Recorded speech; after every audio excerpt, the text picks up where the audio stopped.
Thrills at the French Grand Prix start the moment the flag drops. On this fourth Paris-Dakar. From Formula One to the Dakar Rally, France has been the birthplace of multiple automotive competitions. A Concours d'Elegance is another one.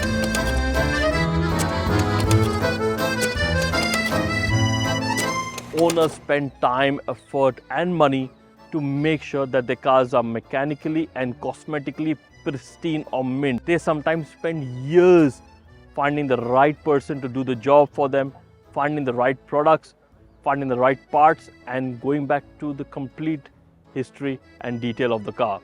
So this is just not about winning, it's about a true commitment and passion. To celebrate that passion of car collecting and restoring,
Yeah. How was the drive? It was phenomenal. I mean, American cars are mile munchers. You can Right. just maybe it's out of place here on a concourse because I've driven it 500 kilometers to bring it here. But No, I it's think that's definitely my on reward place. to. No, it deserves a space over here in the Playboy class. What does the Playboy class stand for? Does he look like a Playboy? I think the cars speak for themselves. They're all beautiful. All coupes, convertibles. So the entire point is to basically be as flashy as possible. And I Okay. think an American car with a 5.8 liter V8 and big chunky tires is as It's Playboy flashy. as it gets. Yeah, as flashy as it gets. What made you choose a car from this era? You could have had a Porsche, you could have had any other European sports car from this era within India itself. Right. What made you choose an American V8? So I think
plough Okay. body, and that's a Hooper 3-position drop head. Hooper 3-position drop head and Vanden Pla. Yes. And what engines do they both have? That's a 3.5 litre. Okay. That's a 4.25. 4.25 V8s.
interesting to see a lot.